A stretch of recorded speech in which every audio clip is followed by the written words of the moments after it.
Muy buenos días, licenciado Arrobadito. Un placer también estar acá. Y usted sabe que siempre nosotros, yo me siento parte de Radio Sucre. Hay una amistad muy profunda y sobre todo una admiración por todo ese trabajo que se realiza día a día en beneficio de toda la comunidad por parte suya y de todo el equipo de Radio Sucre. Y ahí vamos luchando, mi querido economista. Mire, lo hemos localizado con su criterio valioso. ¿Cómo ve usted hasta aquí el resultado electoral, el conteo de votos? ¿Cómo ve en general la situación que estamos viviendo hoy por hoy en el país? El Ecuador tiene que caminar hacia una unidad por la patria. Y esta unidad requiere de confianza por parte de la ciudadanía. Una confianza que la deben dar, por un lado, el Consejo Nacional Electoral a través de sus acciones, las cuales, pues, lamentablemente algunos pasos torpes han desacreditado un tanto el proceso electoral. Creo que hay que hacer un gran esfuerzo para darle confianza a este proceso. Y por otro lado, los actores políticos, en este caso los candidatos. Más allá de los resultados, lo importante es que haya esta conexión con lo que el pueblo ecuatoriano desea, no solamente a través de las herramientas, como hablábamos hace un rato, de ciertas herramientas que da el marketing o la comunicación estratégica, sino también de manera fundamental para salvaguardar el estilo de vida, el sistema de vida, el sistema económico que tiene el Ecuador y que, si lo queremos poner desde una perspectiva económica, es la dolarización. Entonces, una actitud abierta, una actitud humanista, una actitud de consenso, de diálogo, va a coadyuvar a esta recuperación de la confianza que necesita el pueblo ecuatoriano. Ahora, economista, mire, el economista Galo Cabanilla conversando con él.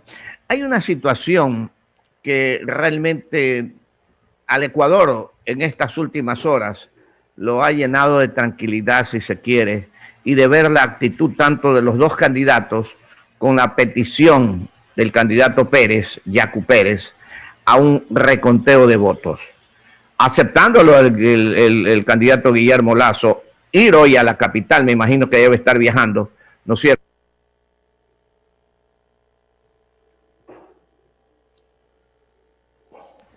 Ya, ahí me oye. Ahí. Viajar él, seguramente debe estar viajando, ya habrá viajado, a la capital de la República para encontrarse con Yacu Pérez en el Consejo Nacional Electoral, con representantes de la OEA, con diferentes representantes de partidos políticos, y llegar a un reconteo, pero de acuerdo. Eso es realmente saludable para el país, economista. ¿Usted cómo lo ve?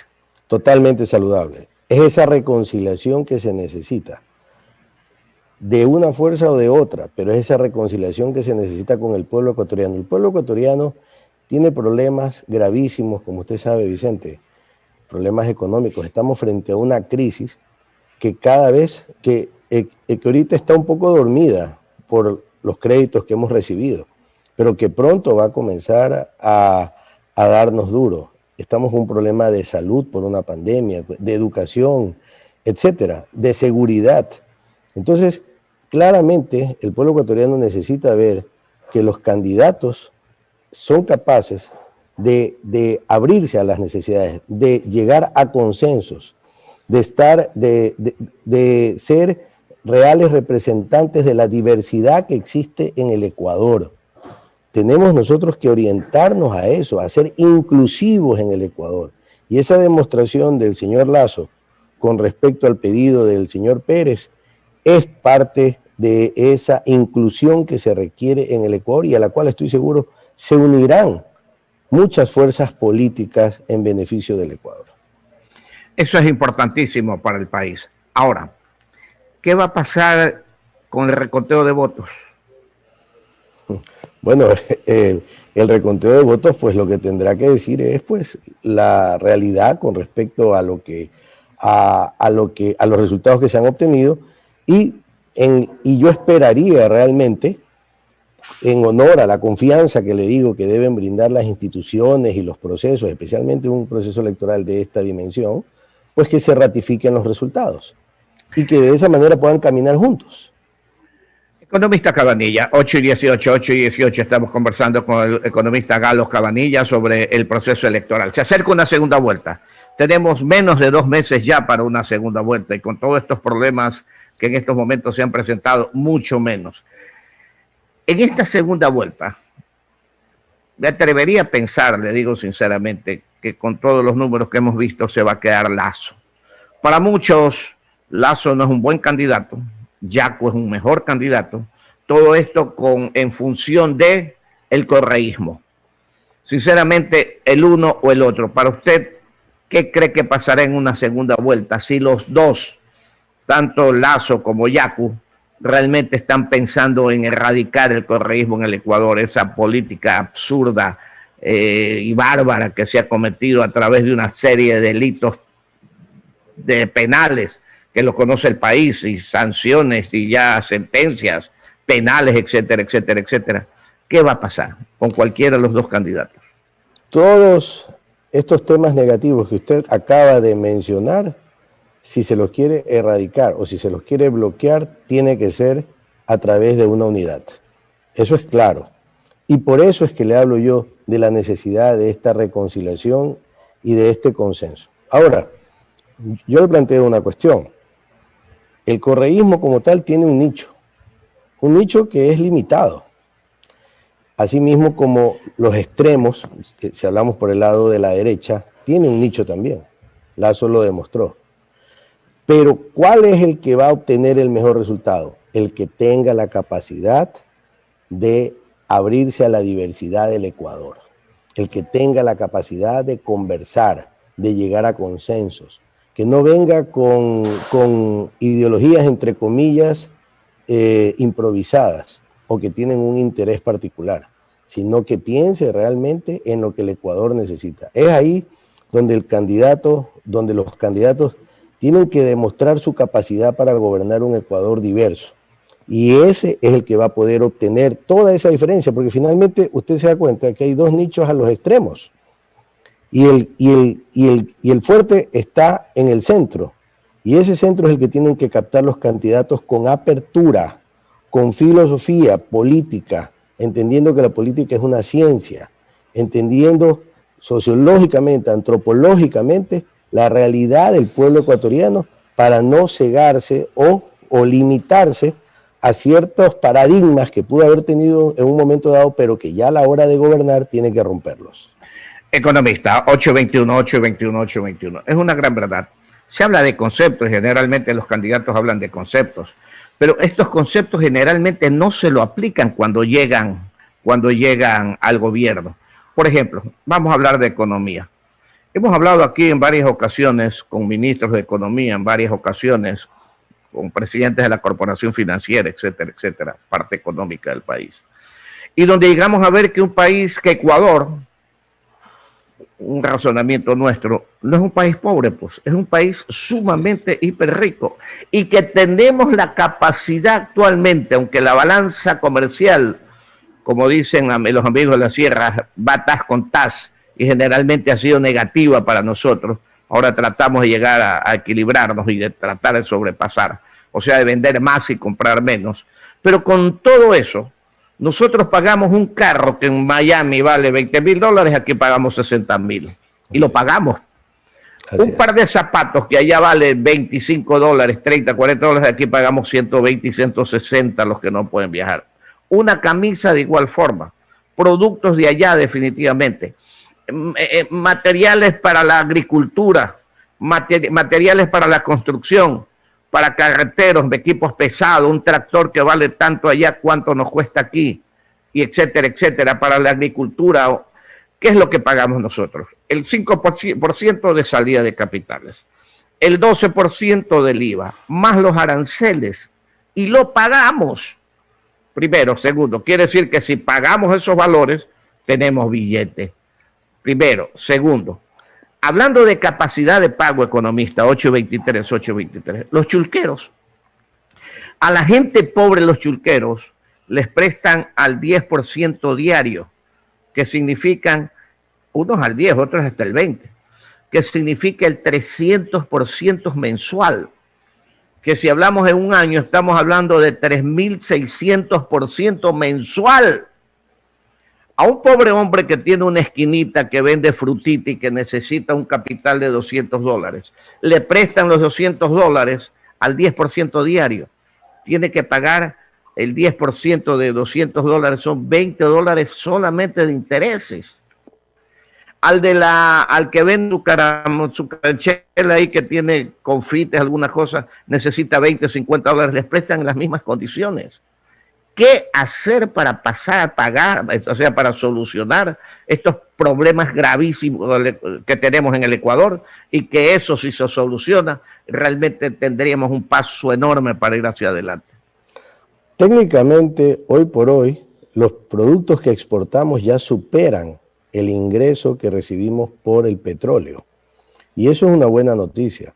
Significa que eso da cuenta, mejor dicho, de la capacidad, como usted bien dice, no solamente de la riqueza que tiene el Ecuador, sino de la capacidad que tienen los empresarios ecuatorianos para manejar tremendo volumen de ventas y de ingresos. ¿Qué es lo que ayuda a que ese poder adquisitivo se mantenga? La dolarización. La dolarización es el sistema más equitativo que existe, porque le permite tener el valor, mantener el valor de su dinero, de su patrimonio, al que tiene poquito o al que tiene mucho. Y esa realmente es una bendición, porque lo otro sería caer en las devaluaciones. ¿Qué se necesita realmente? Pues se necesita, primero, mantener la dolarización. Segundo, gestionar de una manera técnica los diferentes sectores que tiene el Ecuador. Y para esto es necesario una banca, un sistema financiero que canalice créditos a tasas de interés manejables de acuerdo al sistema que tenemos, que deben ser muchísimo menos a los que se entregan actualmente, pero sobre todo darle oportunidad a la banca extranjera también, para que pueda ofertar créditos y de esa manera poder salir adelante. La banca pública, esto digo por la banca privada, pero la banca pública también cumple un rol fundamental para impulsar sectores como el agro, que hoy por hoy no reciben el crédito que necesitan al tiempo que necesitan, y para eso hay que hacer cambios fundamentales, desde el producto financiero que ofrecen. La banca pública hoy por hoy, para un sembrío de ciclo largo, le da un crédito en el cual desde el primer mes le comienza a cobrar, cuando el agricultor no tiene liquidez. Entonces, son una serie de factores que se tienen que juntar para poder administrar realmente al Ecuador, generar los ingresos que necesita. Y esto se ve en números puntuales, cuando la gente comienza a generar estas nuevas empresas, a exportar más, aumenta la tasa de empleo, aumenta la calidad de vida de las personas. Y eso es en lo que no se está trabajando. Ahorita tenemos una cantidad de préstamos que están llegando, una cantidad de dinero que se está usando, pero que habría que analizar realmente cuál es la inversión que realizan para que el efecto multiplicador del dinero se dé.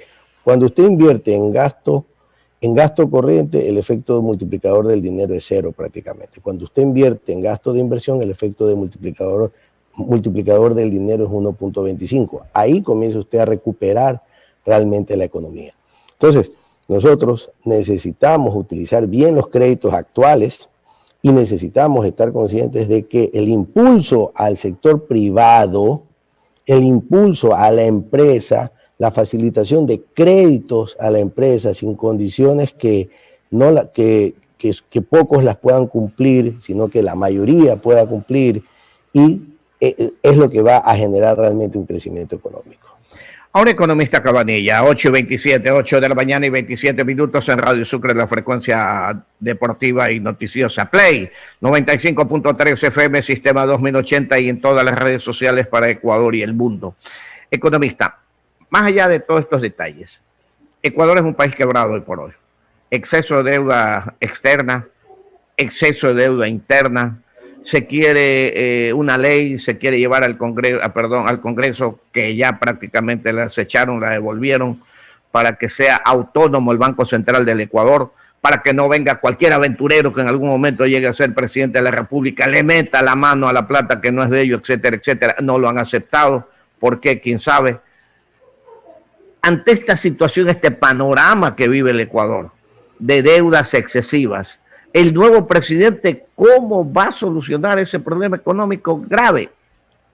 El nuevo presidente tiene que dejar de lado ideologías y tiene que concentrarse pragmáticamente en el monto de la deuda. La deuda era necesaria y es necesario negociar con los organismos internacionales.